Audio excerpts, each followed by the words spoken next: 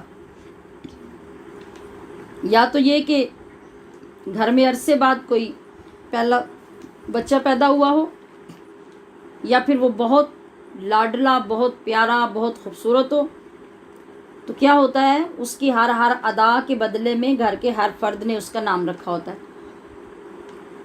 یا پھر اس کے چہیتے ہونے کی وجہ سے ہر ایک اپنے نام سے، دادی کہتی ہے کہ میں تو یہ نام رکھوں گی، دادا الگ رکھ لیتے ہیں، باپ الگ رکھ لیتا ہے، پھوپھی، خالہ، امی، سب اپنے اپنی محبت کے مطابق اور اپنی مرضی کے نام بلاتے ہیں. تو ایک بندے کے اتنے ڈھیر سارے نام کس چیز کی دلالت ہے؟ اس کے شرف اور عزت پر اور اس کی محبت پر دلالت کرتے ہیں.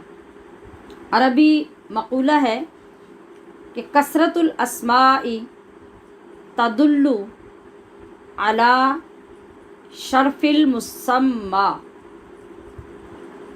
کسی کے بہت زیادہ نام والے کے شرف، بزرگی، عزت اور پیار پر دلالت کرتے ہیں. تو دیکھتے ہیں کہ اس سورت مبارکہ کے کون کون سے نام ہیں. میں نے عرض کیا کہ 20، 28، 30 تک مفسرین نے مختلف تفسیروں میں اس کے نام لکھے. ہم برکت کے لیے ان میں سے منتخب کر لیتے ہیں صرف 10 نام، جس سے کم از کم ہمیں یہ پتہ چل جائے گا کہ جو سورت ہم پڑھ رہے ہیں اس کے ڈھیروں نام ہیں، اور جو نام ہمارے قریب کے مقاصد کے معانی دینے والے ہیں، میں نے ان کا آپ کے لیے انتخاب کیا. ایک تو ہے وہ نام جس سے ہم نے آج کا سبق شروع کیا، اور وہ نام ہے سورۃ الفاتحہ.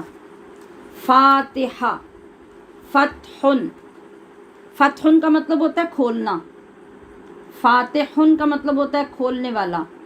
اسی سے فتح کرنا بھی ہے. فتح کرنا بھی اس کے اختیارات کے راستے اور دروازے کھولنا ہی ہوتا ہے. تو سورۃ الفاتحہ کیا چیز کھولتی ہے؟ یہ رحمت کے خزانے کھولتی ہے. یقیناً آپ نے سبحان اللہ کہا ہوگا. میں چاہتی ہوں نا کہ ساتھ ساتھ اس کے بھی آپ کو ثواب ملتے رہیں. دوسرا اس کا نام ہے فاتحۃ الکتاب. ایک ہے سورۃ الفاتحہ، دوسرا ہے فاتحۃ الکتاب. فاتحۃ الکتاب کا مطلب ہے قرآن کریم کے خزانوں کو کھولنے والی. اور کھولنے والی کیا چیز ہوتی ہے؟ خاص طور پہ خزانے کھلتے ہیں کنجی سے. خزانوں کی یا رازوں کی یہ کنجی ہے. تیسرا نام ہم پڑھیں گے سورۃ الفاتحہ کا، یہ ہے ام القرآن. عربی میں ماں کو کہتے ہیں. ماں کا اصل معنی ہوتا ہے اصل. ماں کو ماں اس لیے کہتے ہیں کہ وہ اولاد کی اصل ہوتی ہے، کہ اولاد اس میں سے پیدا ہوتی ہے. تو ام القرآن اس سورت کا نام اس لیے ہے کہ یہ قرآنی حقائق کی اصل ہے. چوتھا نام ہے اس سورت کا السبع المثانی. السبع عربی میں کہتے ہیں 7 کو، اور المثانی کا مطلب ہے بار بار جس کو دہرایا جائے. تو السبع المثانی کا مطلب ہے دہرائی جانے والی 7 آیتیں. تو یہ جو 7 آیتیں ہیں یہ دعاؤں میں مختلف مقامات پہ مختلف دم کرنے کے لیے، اور سب سے بڑھ کر ہر نماز کی ہر رکعت میں دہرائی جاتی ہیں. اس لیے اس سورت کو السبع المثانی بھی کہتے ہیں. سورۃ الشکر بھی اس کا نام ہے. اللہ کا شکر ادا کرنے کا موقع فراہم کرتی ہے، کہ آغاز ہی سے کلمہ شکر ہم بولتے ہیں، اور اس کو پڑھنے کے ساتھ ہی ہم پہلا کلمہ کہتے ہیں الحمدللہ. سورۃ الصلاح. صلاح کا مطلب آدھا تقسیم کرنا بھی ہوتا ہے. تو یہ سورت بندے اور رب کے درمیان آدھی آدھی ہے. پہلے آدھے حصے میں کیا ہوتا ہے؟ اللہ کی صفات ذکر ہوتی ہیں. اور باقی آدھی میں بندہ اپنی دعائیں اور اپنی خواہشیں اللہ کے حضور پیش کرتا ہے، اس لیے سورۃ الصلاح بھی ہے۔ سورۃ الدعاء، اس نماز میں اس سورت میں ہم صراط مستقیم کی دعا مانگتے ہیں، اس لیے سورۃ الدعاء بھی ہے۔ اور سورۃ الشفاء، جس کے لیے ہر عامل، ہر عالم، ہر روحانی بزرگ اس کو پڑھ کر ہر بیماری کے لیے دم کرتا ہے، روحانی اور جسمانی بیماریوں سے شفا دیتی ہے۔ اس کا نام سورۃ الوافیہ بھی ہے۔ اس کے مضامین میں چونکہ بہت جامعیت ہے، اس لیے اس کا نام وافیہ ہے۔ دوسرا یہ کہ اس سورت کو نماز کی ہر رکعت میں آدھا نہیں بلکہ پورا پڑھا جاتا ہے، اس لیے بھی اس کا نام وافیہ ہے۔ سورۃ الحمد، حمد، سنن دارمی کی روایت کے مطابق نبی علیہ الصلوۃ والسلام نے خود اس سورت کو الحمد فرمایا ہے، اور ہم بھی عام طور پہ یہ لفظ بولتے ہیں۔ سورۃ الفاتحہ کم بولی جاتی ہے، بلکہ الحمد شریف زیادہ بولی جاتی ہے۔ وہ پہلی سورت ہے جس کا آغاز ہی الحمدللہ سے ہوا، اس لیے اس کو سورۃ الحمد بھی کہتے ہیں۔ یہ رہے جی آپ کے اس سورت کے 10 نام۔ اس سورت مبارکہ کے نزول کے لیے بھی حضرت جبریل امین اپنے ساتھ 70,000 فرشتے لے کر نازل ہوئے، اور اس کے نزول کے وقت بھی شیطان کا وہی حال ہوا جو بسم اللہ شریف کے نازل ہونے پہ ہوا۔ اس کا ذکر میں نے وہاں بھی کیا تھا کہ سورۃ الفاتحہ، آیت الکرسی، سورہ بقرہ کی آخری آیات اور سورہ کوثر، یہ ایسی چیزیں ہیں کہ جن میں اللہ تعالیٰ نے منفرد خزانے عطا فرمائے ہیں، اور یہ عرش کے خزانوں میں سے 4 خزانے ہیں: سورہ فاتحہ، آیت الکرسی، سورہ بقرہ کی آخری آیات اور سورہ کوثر۔